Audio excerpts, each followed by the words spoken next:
No niin, tein teille vielä pikkuisen ohjevideon liittyen tuohon tuotteiden perustamiseen. Toivotaan, että tästä on teille apua, kun tutustutte Tehdenin kassajärjestelmään.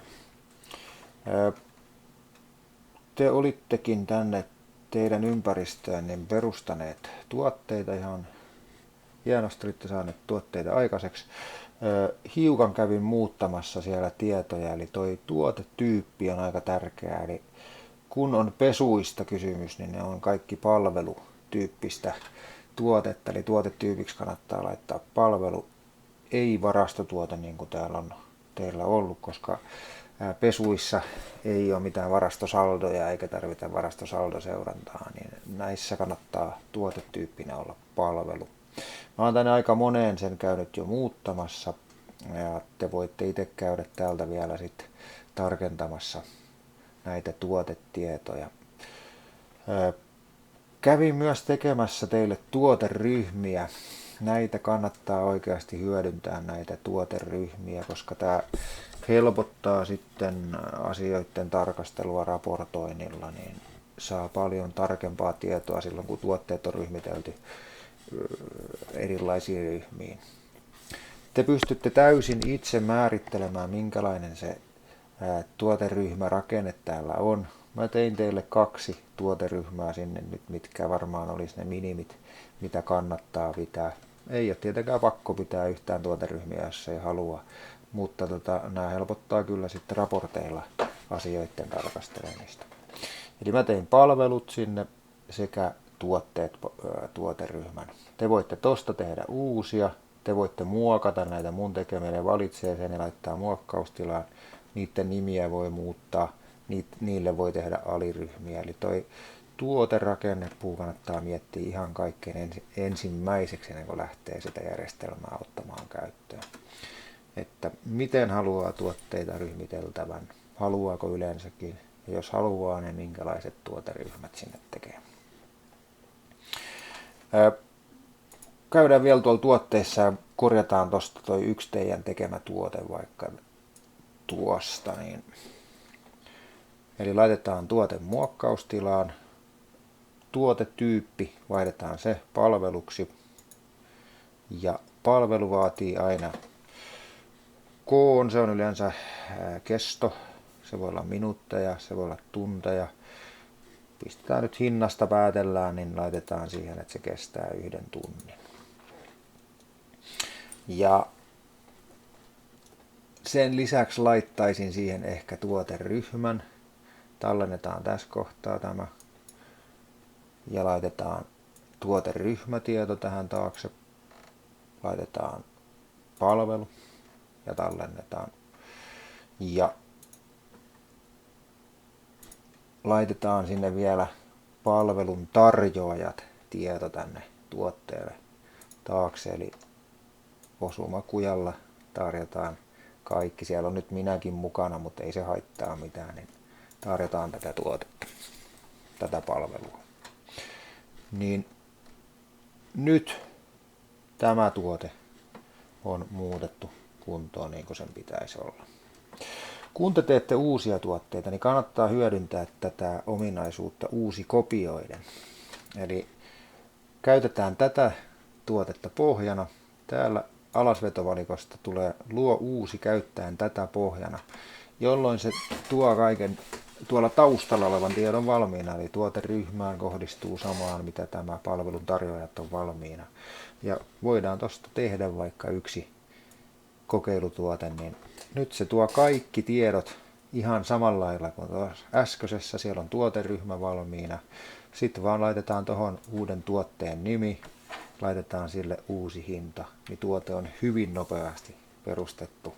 Ja jos nämä kaikki tiedot on samat, niin ne tulee sieltä valmiina sitten. Mutta en tee nyt tällä kertaa siihen uutta tuotetta. Ja nyt kun meillä on tuotteet valmiina, oikein perustettuna, niin teidän varsinainen kysymys oli se, että miksei saada laskulle menemään niitä tuotteita, niin en ole ihan varma, mistä ongelmasta teillä oli kysymys, mutta katsotaan se tästä yhdessä, että miten ne tuotteet sinne sitten menee. Ja meillä on nyt tullut se auto sinne pesuun. Valitaan tuosta ensin rekisteritunnus ja sitten tässä välilehdellä näkyy kaikki teidän myydyimmät tuotteenne. Eli mitä te myytte eniten, niin ne tulee tähän välilehdelle näkyviin. Jos tuotetta ei ole vielä kertaakaan myyty, se on just perustettu sinne, niin se ei näy tässä. Mutta jos te kerran haette sen täältä haun kautta, vaikka otetaan nyt vaikka joku näistä pesuista, päältäpesu, perävaunu. Jos te kerran haette sen ja myytte sen tästä, niin sen jälkeen se tulee tähän myydyimpiin, koska siellä on niin vähän vasta myyty, niin se näkyy sitten tässä. Toinen, mistä te pääsette noihin pesuihin hyvin helposti käsiksi, niin on omat palvelut, koska ne on palvelutyyppisiä tuotteita. Kun vaihdettiin niiden tuotetyyppi siellä tuoterekisterissä tuolla palveluksi, niin nyt ne näkyy myöskin täällä välilehdellä. Täältä te pääsette hyvin nopeasti hakemaan niitä. Mutta teillä on aina myöskin toi haku käytössä. Tuolta voi hakea 3 kirjaimella tai sitten täältä sopivista valikoista hakea sen tuotteen. Jyrille puhuinkin, että tonne kassaan pystyy myös itse tekemään näitä välilehtiä. Niin voidaan nopeasti katsoa se, mitä kautta se sinne muodostuu. Eli kassan hallinta. Täältä löytyy kassan välilehdet. Te voitte tehdä uuden välilehden. Mitä ikinä se sitten onkin. Laitetaan nyt vaikka supertuotteet. Valitaan kassaksi tämä yhteiskassa. Tästä voi lisätä yksittäisen tuotteen, vaikka alusta, pesu. Laitetaan joku toinen vielä. Perävaunuun liittyy 1. Ja näin niitä lisäillään sinne. Jos siellä on tuoteryhmä tehty tarkemmalla tarkkuudella, niin tähän voi riittää vaikka koko tuoteryhmä, niin se tuo automaattisesti ne tähän. Ja sitten tallennetaan. Ja nyt tuo välilehti näkyy täällä sitten lisäksi meidän kassassamme. Eli tuolla supertuotteet näkyy nyt ne tuotteet, mitkä me sinne tehtiin. Mutta käydään vaikka poistamassa toi supertuotteet vielä, niin te näette, pistetään toi estoon, ettei noitu aina, niin täällä supertuotteet, poista välilehti, poista, niin nyt te pystytte sinne itse tekemään tuon mallin mukaisesti omia välilehtiä. Nyt siellä on vaan noi mitkä siellä äsken olikin. Ja nyt katsotaan vielä se laskuun asti, miten tämä saadaan tämä tuotelaskulle. Eli nyt meillä on siellä se auton tieto.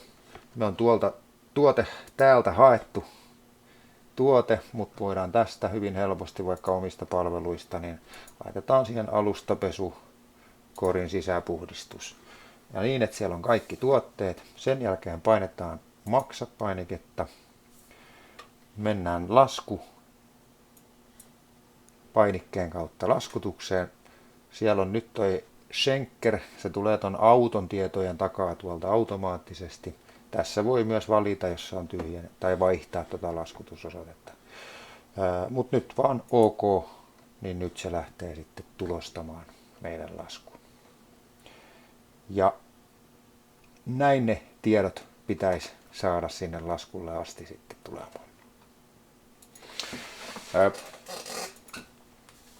Tuon asiakkaan takana sitten säädellään sitä, että onko siellä laskutus takana verkkolasku vai onko se sähköposti vai onko se toi tulostettava lasku, mikä äsken tuosta lähti. Mutta toivotaan, että tästä on teille apua ja pääsette tämän kanssa taas vähän eteenpäin tekemään sitä järjestelmää.